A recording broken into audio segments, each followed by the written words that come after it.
You're listening to His Empire of Dirt by Pearlandpine. Chapter 36. Dave Miller Retired.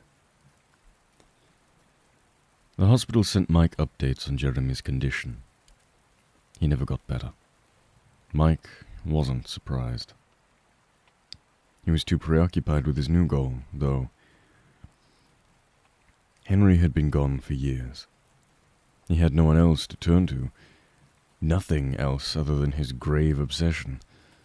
Stop Dad.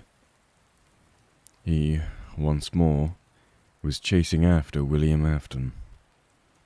He morbidly chuckled. He supposed he would always be chasing after his father. First as his shadow, second as his accomplice, third as his executioner. Maybe Evan would finally let Mike rest once he put Dad down for good. Because that's what it had to be, wasn't it? Evan? It couldn't just be the remnant. It just barely kept his zombie-like presence afloat.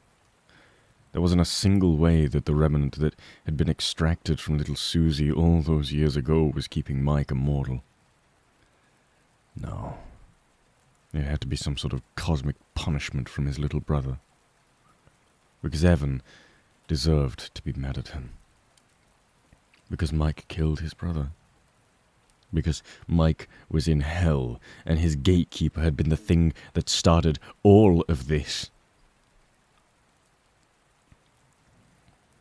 Mike spent 6 years chasing after his father.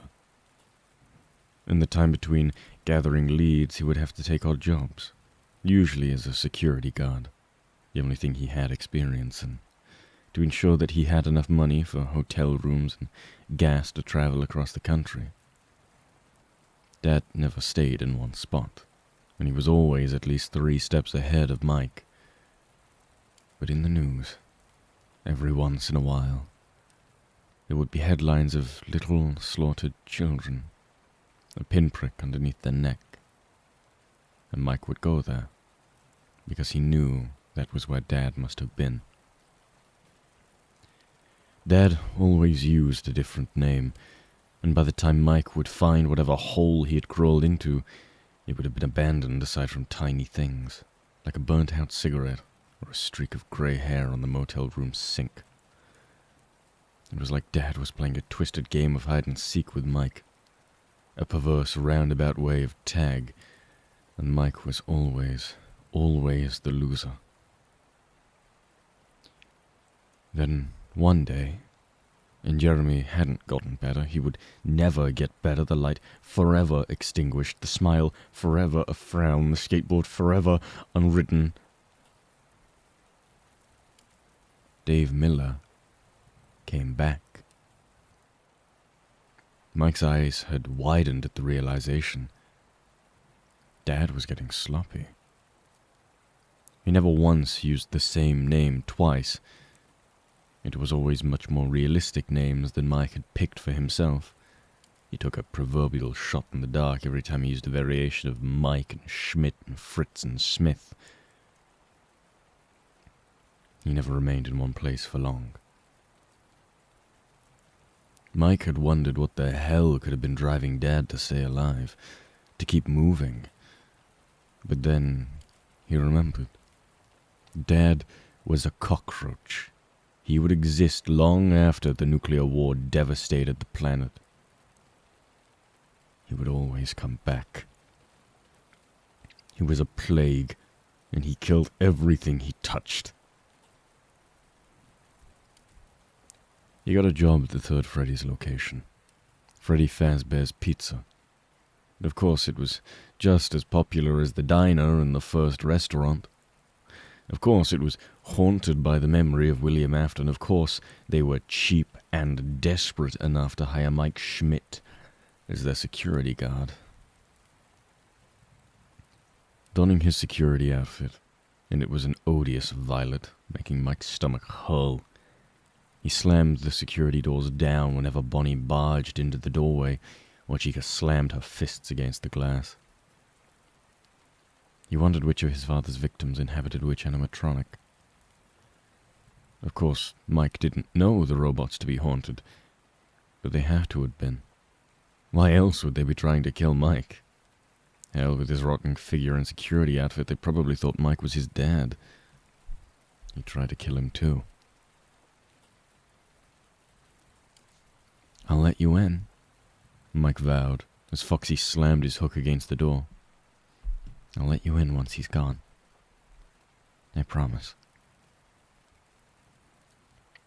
He was only holding out for so long, on so many shifts, because the one and only Dave Miller was scheduled to work the night shift at the end of the week. Mike had searched high and low in Hurricane to no avail. He would have to wait. No matter. He had waited 6 years. And Jeremy still wasn't better, never better, and it was Mike's fault. He could wait another week. He saw Dad's car. It was odd to see him drive some broken-down thing, something that wasn't the sleek and suave Thunderbird. Mike had a knife in his waistband and a gun in his hand.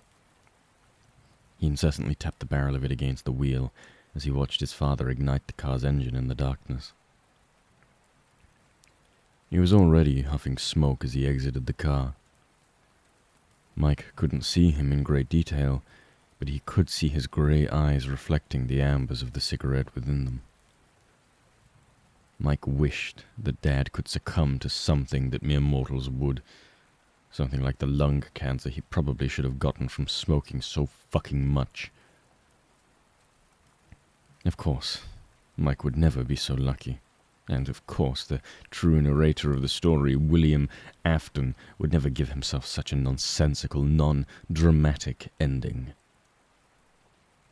In fact, he would never give himself an ending at all. Mike marched into Freddy's after a few minutes, after his father did. The animatronics would be trying to kill both of them at this hour, but that was all right. As long as Mike put Dad down, he could go in peace. He could be torn limb from limb, and it would not matter. He just had to stop Dad. His breathing hitched as he sauntered down the halls of the restaurant. He found Dad in a back room that was soon to be boarded up. Fredbear was there, dilapidated, his fur matted down from leaks in the ceiling. Mike stood in the doorway, his father hunched over the golden bear as he muttered to himself, "Hey, Dad." When his father didn't even flinch, Mike internally groaned. He pulled down the hammer of the gun, the click echoing across the vacant room. "Dad." Dad finally lifted his head, and then he turned.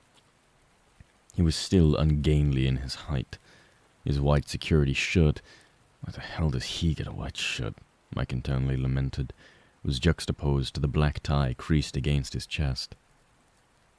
But he was so different. His hair had thinned a bit, and was shorter, a mess atop his head, and it was streaked with grey. He had a pair of glasses loosely situated to his collar. He was thinner, too, especially with his lack of muscles and cheekbones appearing hollow. Once he had been pale like a vampire. Now he was pale like a cadaver, the stark contrast being strength and handsomeness to frailty and meekness. Dad looked a bit pathetic. It should have made Mike laugh. It didn't. Dad still looked better than him. There was something off about his grey eyes, though. It was like they were vacant, like Dad wasn't entirely present. That didn't matter. Mike would say his piece, and then they would be done. "It's been a long time," Mike remarked, bringing the revolver upwards. "You know what's gonna happen, right?" "Michael?" Dad tilted his head, and then he scoffed. a terrible grin turning at the sides of his mouth. I see you've been busy. His throat was raspier, like the cigarettes were actually doing something to him. Dad squinted, observing his son that he hadn't seen in almost 10 years. Monster inside and out now, eh? Don't. Mike sighed, collecting himself. He wouldn't let his father get the better of him now. Not now. I'm going to speak, and you're going to listen, and then you're going to die. All right? Dad shrugged and knelt back down on the ground, turning his attention to Fredbear. Didn't you hear me? Oh, yes. I heard you. He laughed a bit. You probably thought I slipped up, correct? Using Dave Miller once more. It's amazing what people will forget when you want them to. No one wants to think of big, bad William Afton any longer. Mike could almost hear his father's frown.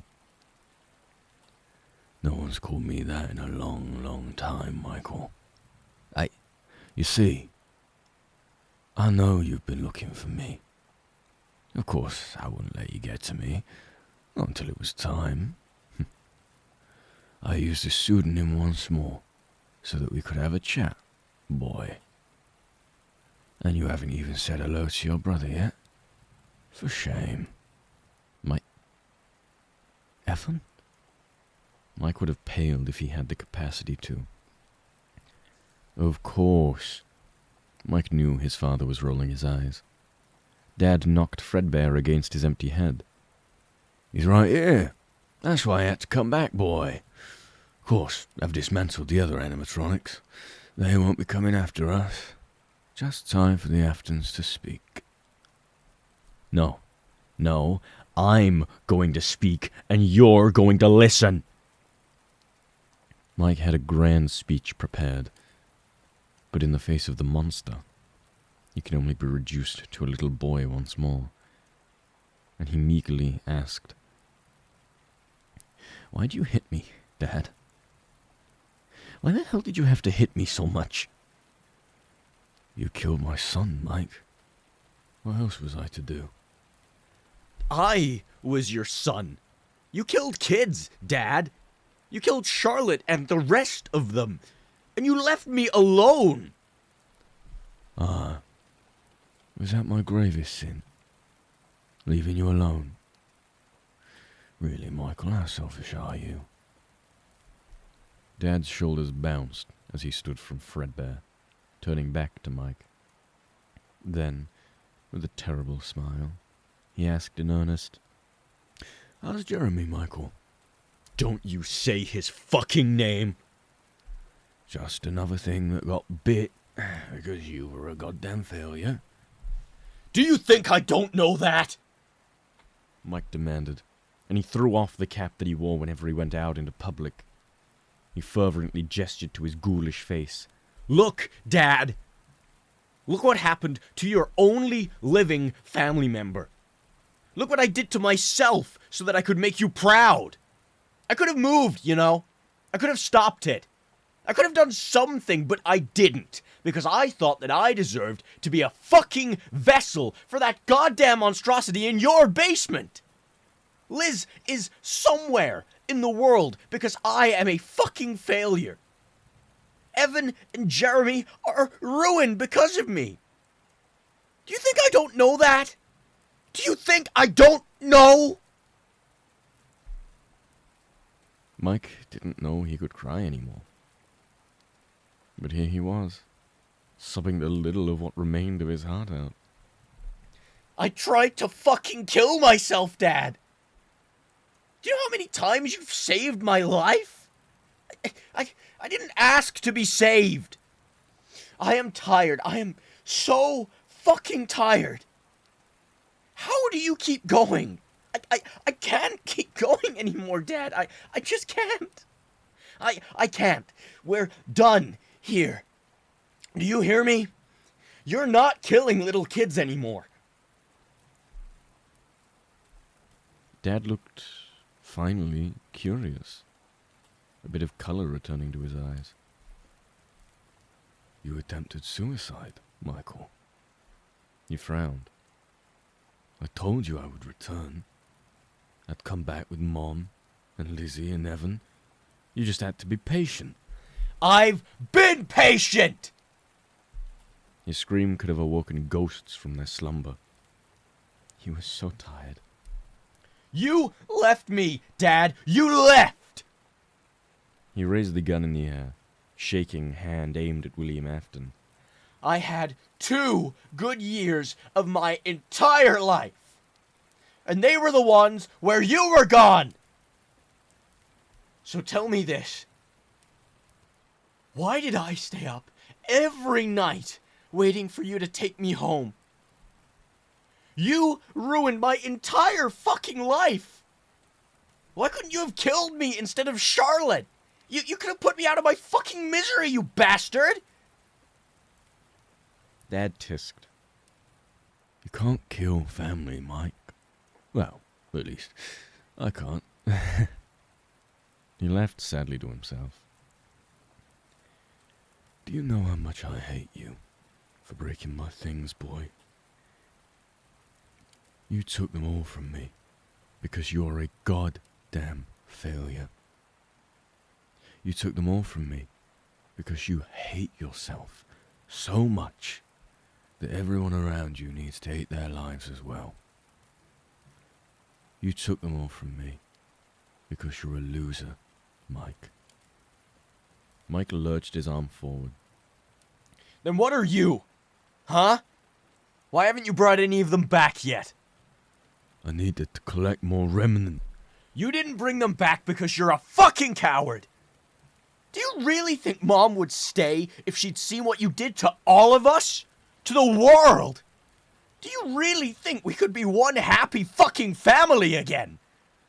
I can fix it! Dad screamed. And Mike would have been back there in 1983, subject to his father's rage. But this admission of godliness was far more desperate and pleading than anything Dad had said before. He jabbed a finger at his own chest. I can fix it, Michael. I can and I will. They're coming back. They will always come back. Back to me. Back to me. They're calling to us, Mike. Can't you hear them? The things you broke are begging me to fix them. Dad smiled fondly. I'm gonna get my family back, boy. Maybe then I will forgive you. Maybe then you will be redeemed. Oh. That's what this was. Dad truly thought he was the hero. Mike always knew he'd been the villain. It only made sense that he was the villain to the hero of it all. This was William Afton's story. I'm tired, Dad. I don't want to be tired anymore. I just only wanted to be you, to have your forgiveness. And I'm never gonna get it. Not after everything we've done. He lowered the gun, and Dad began humming a song to himself, the color in his already muted eyes depleted. You always hurt the ones you love, Dad sang, going back to Fredbear. Henry, pass me a wrench, would you? For I got some kinks I want to work out. What? Dad, I'm tired. Oh, Mike. I didn't realize it was you. Come here, boy. Help me with the endo. I've got to... Dad then shuddered all over. I do not... He trailed off, and then he rested his head against Fredbear and heaved. We truly are archaic, aren't we, Michael? He lifted his head and cracked a pathetic smile. I'm tired too, Mike. I am exhausted. But I can't stop. I have to save them. I have to give him life. You understand, don't you? Mike understood perfectly. He let the gun sag by his hip. You're a fucking cockroach, Dad. Piloted by nothing, Mike turned on his heel, and then he walked out the door. Dad was the smartest person he knew. He had to be able to save his family. After all, Mike was the villain, wasn't he?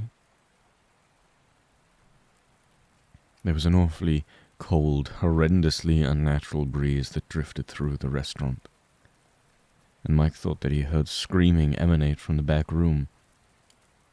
It was probably Dad. That was fine. He was just mourning. He couldn't cry if it meant it could save his life. Mike Schmidt was fired the next day for tampering with animatronics. He never saw Dave Miller again. How did Michael Afton, the tired immortal, spend the next 30 years? Well, he tried to die, of course. Many, many times. Too many to count. He literally had lost count. Evan wouldn't let him. Remnant wouldn't let him. Dad wouldn't let him. Mike had tried to die so many times, and the only thing that would keep him going was the idea of Jeremy recovering. Jeremy didn't recover. He died at the age of 54, from wounds that never went away. He died frowning. He died alone. Mike tried to join him. It didn't work. So how else did Michael Afton, the tired immortal, spend the next 30 years? Watching TV, of course. Mike Afton could quote literally every show any person could name from front to back. The Sopranos? Sure. Will and Grace? You got it. Game of Thrones? Easy. He was an aficionado of every movie that had come out, from Marvel to A24. He posted his opinions online where he could pretend that he wasn't a middle-aged corpse. Life wasn't life. Life was a commercial. It was an infomercial of how to want to kill yourself in between Michael Scott saying that's what she said while Jim looked at the camera. It was a break between Mabel and Dipper solving a mystery. It was a 2-minute ad reel that interrupted you from crying about the red wedding. It was like he was bobbing in and out of existence. That was fine. He didn't particularly enjoy existing. Mom and Evan and Lizzie and Dad never came back. Of course they didn't. It had been 30 years. Dad would be 85. Unless he had rendered himself a god with all of the remnant in the world, he was probably dead. Really, Mike was just waiting to join them, memorizing Walter White's monologues to his loved ones in the meantime. He didn't particularly enjoy crime documentaries. They hit a bit too close to home for him. He was ignoring the genre while scrolling on Netflix when he got an ad for one anyway. A pit formed in his stomach. In 1983, Charlotte Emily, daughter of Henry Emily, the co-founder of Freddy Fazbear's Entertainment, was murdered. 2 years later, 5 children went missing. You kind of felt bad for the guy, you know? His son got killed in such a terrible way. His daughter went missing a bit later. Wife killed herself. It was very, very messy, you know. They never did find out what happened to the oldest. Afton? Yeah, I knew him. An unsteady, dramatic pause. You would never have thought he was capable of such cruelty. But after all of that, hell. I don't know. Maybe I would have snapped too. In 1985, William Afton fled the little town of Hurricane, Utah. A scandal rocking a small town, the pillar of the community a monster. The story of the Aftons. Click to watch the trailer of Wolf in Sheep's Clothing. Holy fucking shit.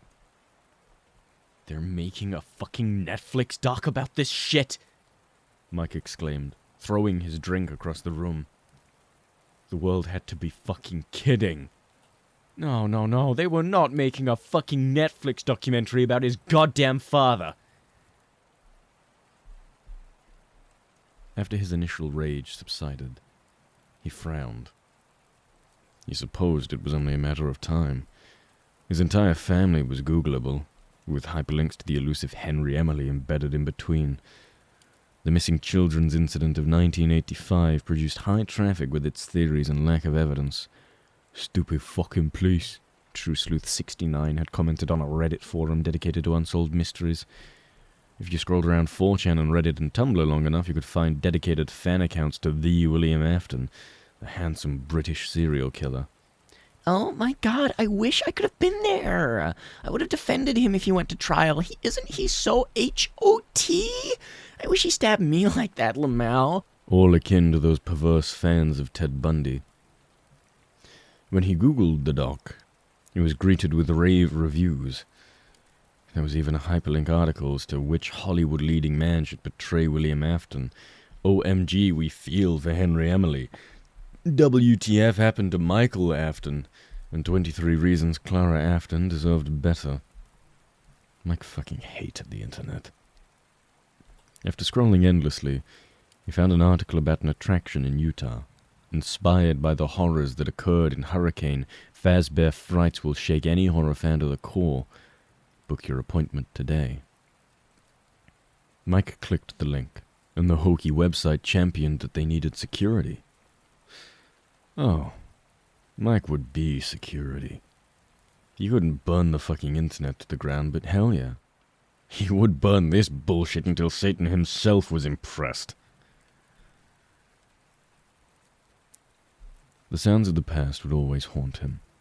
The tapes he had listened to more than 30 years ago reverberated throughout the dingy security office. And then he was damn jumped out of his seat. "But Bonnie?" he stammered, his nose pressed against the screen. The fucking rabbit was staring back at him, like he could see him. He played some of the shitty audio of kids laughing to distract the animatronic. The security cameras flickered, and then the decayed spring Bonnie was in another part of the room. He's looking for kids. Mike swallowed hard, and when his shift ended, he sprinted out of the building. He returned. Of course he did.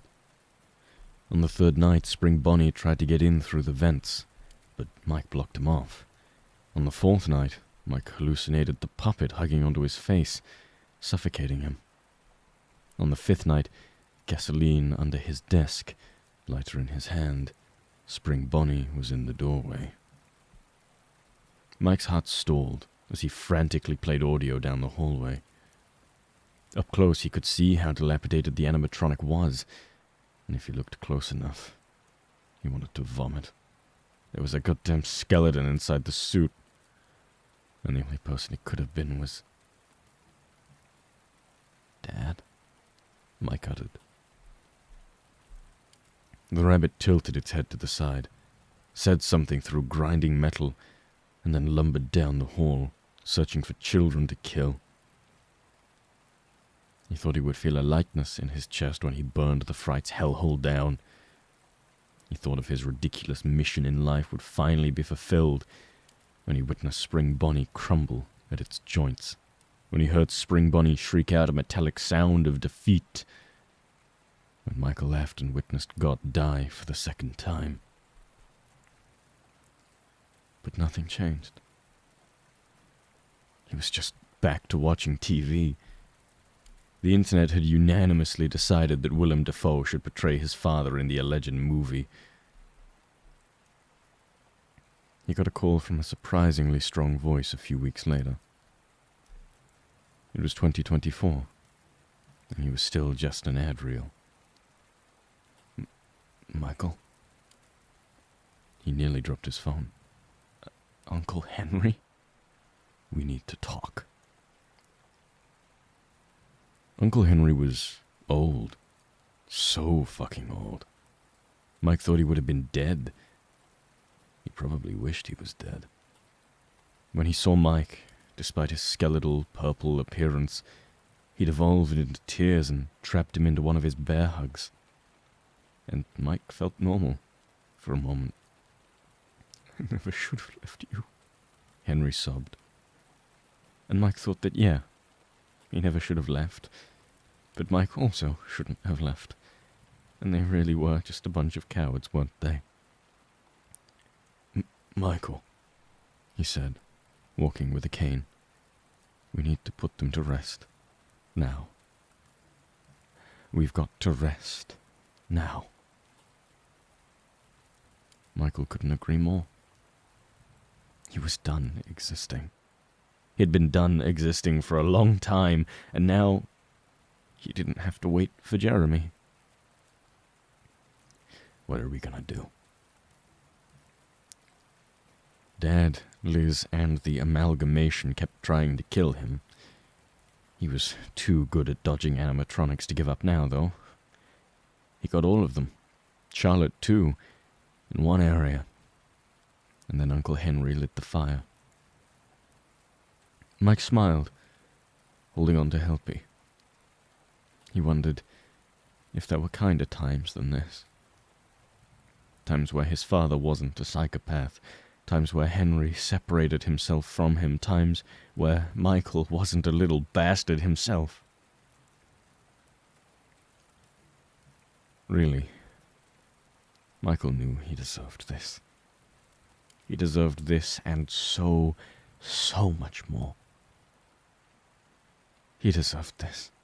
And he deserved hell, and he deserved to never have a happy memory latched onto his pathetic vessel that barely excused itself as a functioning body. He thought of this. Connection terminated. I'm sorry to interrupt you, Elizabeth, if you still even remember that name, but I'm afraid you've been misinformed. You are not here to receive a gift, nor have you been called here by the individual you assume, although you have indeed been called. You have all been called here, into a labyrinth of sounds and smells, misdirection and misfortune, a labyrinth with no exit, a maze with no prize. You don't even realize that you're trapped. Your lust for blood has driven you in endless circles, chasing the cries of children in some unseen chamber, always seeming so near, yet somehow out of reach. But you will never find them. None of you will. This is where your story ends. And to you, my brave volunteer, who somehow found this job listing not intended for you, although there was a way out planned for you, I have a feeling that's not what you want. I have a feeling that you are right where you want to be. I am remaining as well. I am nearby. This place will not be remembered, and the memory of everything that started this can finally begin to fade away, as the agony of every tragedy should.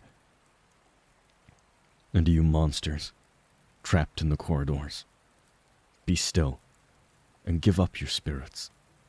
They don't belong to you. For most of you, I believe there is peace and perhaps more waiting for you after the smoke clears. Although for one of you, the darkest pit of hell has opened to swallow you whole. So don't keep the devil waiting, old friend. My daughter, if you can hear me, I knew you would return as well. It's in your nature to protect the innocent. I'm sorry that on that day, the day you were shut out and left to die, no one was there to lift you up into their arms, the way you lifted others into yours. And then, what became of you? I should have known. You would not be content to disappear, not my daughter. I couldn't save you then. So let me save you now. It's time to rest. For you and for those you have carried in your arms. This ends for all of us. End communication.